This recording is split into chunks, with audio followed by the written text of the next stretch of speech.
Welcome to the channel commerce with Pratima. आज हम बात करने वाले हैं क्वालिटी कंट्रोल के बारे में। तो क्वालिटी कंट्रोल क्या होता है?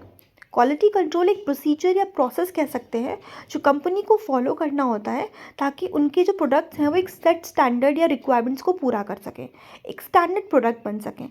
और हम ये भी कह सकते हैं कि वो कस्टमर के ट्रस्ट को जीतने के लिए उन्हें एक स्टैंडर्ड क्वालिटी का प्रोडक्ट बनाना पड़ता है ताकि हमारी जो रेपुटेशन है वो कस्टमर के सामने एक अच्छी बन पाए और हमारा स्टेक होल्डर या शेयर जो है मार्केट में वो भी बढ़ पाए। तो कुछ ऑब्जेक्टिव्स होते हैं क्वालिटी कंट्रोल के, जैसे कि इंश्योर प्रोडक्ट क्वालिटी। जाहिर सी बात है, क्वालिटी कंट्रोल नाम से ही समझ में आ रहा है कि क्वालिटी को कंट्रोल करना, मतलब कि जो क्वालिटी हमारे प्रोडक्ट की है उसे एक अच्छी क्वालिटी में रखना ताकि कस्टमर्स को वो पसंद आए और वो यूज़ करें और ज़्यादा से ज़्यादा बाय करें। तो हमारा प्राइमरी ऑब्जेक्टिव यही होता है कि हम अपने प्रोडक्ट को एक क्वालिटी स्टैंडर्ड की रिक्वायरमेंट को मीट करा पाएँ ताकि हमारा जो प्रोडक्ट है उसमें कोई भी डिफेक्ट्स ना हो और वो फिट टू यूज़ हो हमारे कस्टमर्स के लिए। सेकेंड थिंग होती है minimise defect and waste. Quality control जो होता है इसका मतलब ही हम समझ पा रहे हैं कि क्वालिटी को कंट्रोल करना मतलब क्वालिटी में अगर कोई डिग्रेडेशन आ रही है तो उसको तुरंत ठीक करो और उसमें जितना भी वेस्टेज हो रहा है उसको हटाओ, डिफेक्ट्स हैं उसे कम करो ताकि उसमें कोई भी डिफेक्ट ना हो और हमारी कॉस्ट भी बचे और वेस्ट भी ना हो प्रोडक्ट। Improve market reputation. अगर अच्छा प्रोडक्ट होगा तो मार्केट की रेपुटेशन बनी रहेगी, प्रोडक्ट अच्छा नहीं है तो मार्केट की रेपुटेशन भी ख़राब होगी। तो हमारी रेपुटेशन जो कंपनी की होती है वो प्रोडक्ट पे डिपेंड करती है। तो प्रोडक्ट की जो क्वालिटी होनी चाहिए वो बिल्कुल हाई क्वालिटी का प्रोडक्ट होना चाहिए ताकि वो हमारे मार्केट शेयर को भी इंक्रीज़ कर सके। Comply with standard and regulation. जो गवर्नमेंट होती है ना वो कुछ रूल्स देती है, रेगुलेशंस देती है कि भाई आपके जो प्रोडक्ट्स हैं ना वो इन सारे रिक्वायरमेंट्स को फुलफ़िल करने चाहिए और इन सारे चीज़ों स्टैंडर्ड्स रूल होते हैं उनको फॉलो करने चाहिए, उनका क्वालिटी अच्छा होना चाहिए। उसके बाद आता है रिड्यूस कॉस्ट। हम जानते हैं ना कि हमारी जो कॉस्ट है वो रिड्यूस होनी चाहिए, रेक्टिफाई करनी चाहिए प्रोडक्ट के प्रोसेस को। हम जो वेस्ट कर रहे हैं वो कम हो, कॉस्ट ताकि हमारी कम हो। अगर वेस्टेज कम होगा तो कॉस्ट भी कम हो जाएगी, अगर वेस्टेज ज़्यादा होगा तो कॉस्ट बढ़ जाएगी। जब कॉस्ट बढ़ जाएगी तो प्रोडक्ट कोई खरीदेगा ही नहीं क्योंकि वो बहुत ज़्यादा कॉस्टली हो जाएगा उनके लिए। Continuous improvement.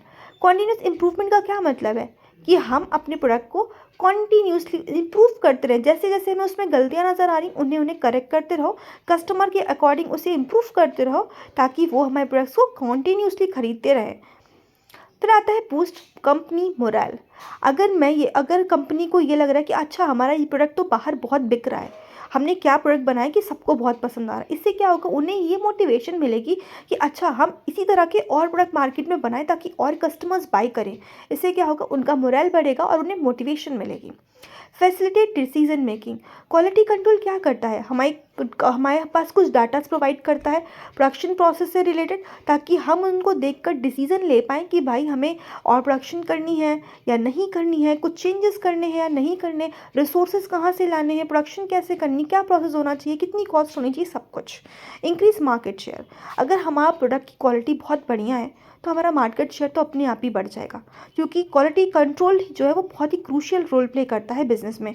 अगर हमारी क्वालिटी का प्रोडक्ट अच्छा है, सर्विसेज का प्रोडक्ट अच्छा है, सर्विसेज अच्छी हैं तो अपने आप मार्केट शेयर इंक्रीज़ हो जाएगा।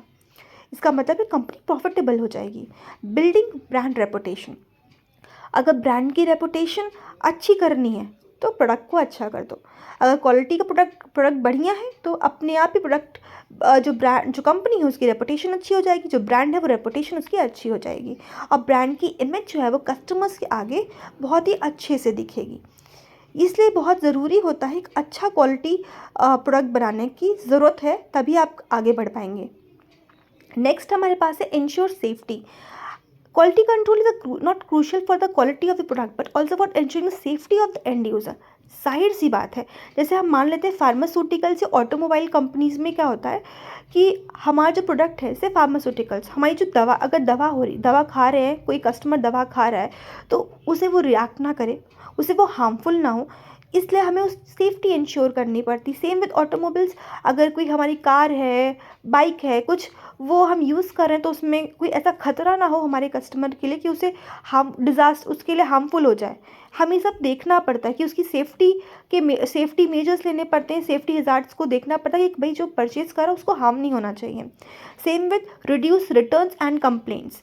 अगर क्वालिटी कंट्रोल करेंगे तो हमारा प्रोडक्ट क्या है, ऑलरेडी हाई क्वालिटी का, उसमें कोई डिफेक्ट्स नहीं। जब उसमें कोई डिफेक्ट्स नहीं है तो कोई उसकी कंप्लेन क्यों करेगा और कोई उसे रिटर्न ही क्यों करेगा जब उसकी क्वालिटी इतनी बढ़िया है।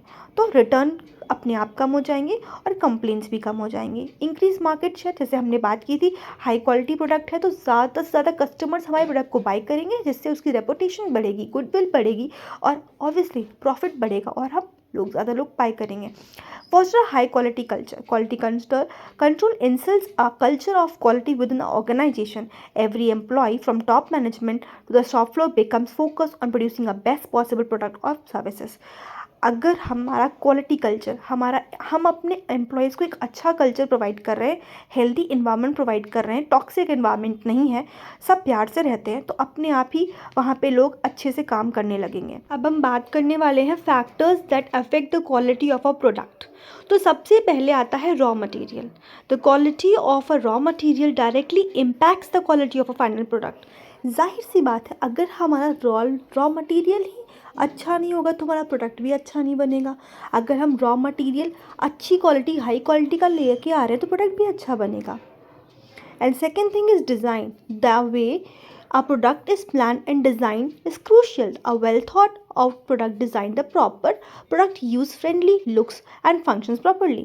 अगर उसका डिज़ाइन अच्छा है, हैंडी है, प्रोडक्ट यूज़ करने में आसानी होती है और उसको दिखने में भी अच्छा लगता है और बहुत अच्छे से काम कर रहा होता है, तो भाई डिज़ाइन बढ़िया है। लेकिन अगर वो डिज़ाइन अच्छी नहीं है, कैरी करने में प्रॉब्लम होती है, प्रोडक्ट अच्छे से यूजेबल नहीं है, हैंडी नहीं है, तो कोई भी वो फ़ायदा नहीं, अच्छा प्रोडक्ट नहीं है फिर वो कस्टमर के लिए।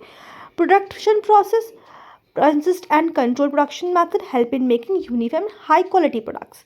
अगर प्रोडक्शन जो है वो कंटिन्यूस हो रहा है, कंट्रोल प्रोडक्शन हो रहा है, ज़्यादा भी नहीं कि हद से ज़्यादा प्रोडक्शन कर दिया, कम भी नहीं कि बिल्कुल बिल्कुल कम प्रोडक्शन है, सप्लाई मार्केट में डिमांड ज़्यादा है, सप्लाई है ही नहीं, ऐसा भी नहीं होना चाहिए।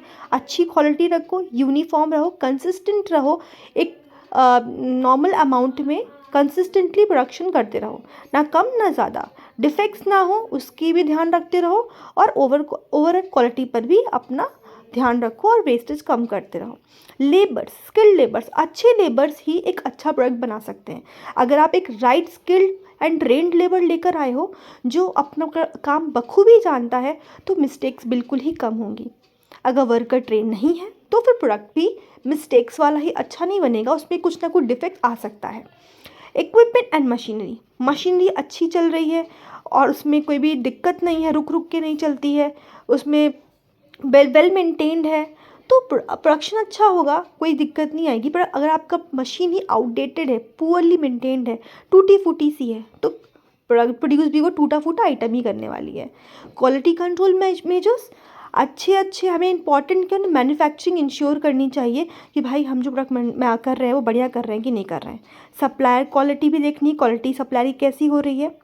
उसके बाद आते हैं, बात करते हैं कॉन्टीन्यूअस स्किल अपग्रेडेशन कि भाई हम अपने एम्प्लॉयज़ को, वर्कर्स को कॉन्टीन्यूसली अपग्रेड करते रहेंगे, नई टेक्नोलॉजीज़ के साथ उन्हें कुछ ना कुछ ट्रेनिंग देते रहेंगे ताकि वो आउटडेटेड ना हो जाए, ताकि ये नहीं कि पूरा दुनिया जो है वो न्यू टेक्नोलॉजी पे चल रहा है और हम अभी आउटडेटेड टेक्नोलॉजी पे काम कर रहे हैं। रेगुलेरिटी एंड कंप्लायंस फैक्टर्स, कुछ इंडस्ट्रीज़ के कुछ रूल्स होते हैं, आप safe and effective following this rules important कि हमें क्या करना चाहिए, क्वालिटी और सेफ्टी के साथ साथ चलना चाहिए, रूल्स को फॉलो करते हुए कंप्लायंस के साथ। Cost constraint, budget limitation can sometime lead to a compromise in quality. तो भाई अगर कह रहा है कि कॉस्ट कॉन्ट्रेंट्स, अगर हमारा बजट कभी कभी टाइट होता है तो हम कॉम्प्रोमाइज़ कर लेते हैं क्वालिटी पर ऐसा काम नहीं करना चाहिए।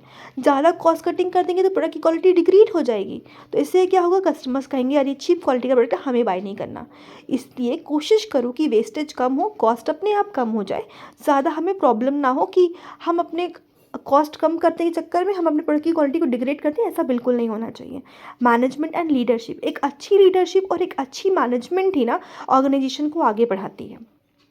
अगर आपका एंटायर जो ऑर्गेनाइजेशन है ना वो क्वालिटी प्रोडक्ट मैन्युफैक्चर करता है और अच्छे लीडर्स हैं, अपने एम्प्लॉयज़ को अच्छे से लीड करते हैं, टीम में काम करते हैं, मिलजुल के काम करते हैं, तो आपकी कंपनी आगे बढ़ेगी, फॉर श्योर फ्यूचर में आगे बढ़ेगी, क्योंकि एक मैनेजमेंट और एक अच्छा लीडर ही अपनी कंपनी को आगे बढ़ाता है। इन्वायरमेंट फैक्टर्स, हमें इन्वायरमेंट फैक्टर्स भी जाहिर सी बात है बहुत सारे होते हैं, जैसे कि टेम्परेचर, ह्यूमिडिटी, क्लीननेस भी अफेक्ट करता है आपकी प्रोडक्ट क्वालिटी को। अगर क्लीननेस नहीं है तो भी आपका प्रोडक्ट अच्छा नहीं बनेगा, गंदगी पे प्रोडक्ट बनेगा तो वो गंदा ही बनेगा।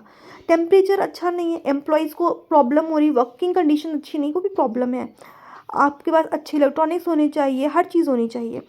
फॉर इंटेंस इलेक्ट्रॉनिक और computer manufacturing requirement dust free environment, आपकी जितनी भी इक्विपमेंट्स रखे हैं वो डस्ट फ्री इन्वायरमेंट। मान लो फार्मास्यूटिकल में हो, वहाँ पे गंदगी में आप काम करोगे तो आपकी दवाइयों में इफेक्ट नहीं पड़ेगा, हार्मफुल नहीं हो जाएगा आपके कस्टमर्स के लिए। तो आपको इस सब का ध्यान रखना पड़ेगा कि आपके इलेक्ट्रॉनिक्स आइटम्स, फार्मास्यूटिकल आइटम्स या खाने पीने के जो भी प्रोडक्ट्स होते हैं वो क्लीननेस में बन रहे हैं कि नहीं बन रहे हैं। Thank you for watching my video. Please like, share and comment. And आप मुझे बताइए किस टॉपिक में वीडियो बनाऊँ ताकि मैं नेक्स्ट वीडियोज़ पे बनाऊँ और आपकी मैं हेल्प कर सकूँ। Keep watching and keep sharing.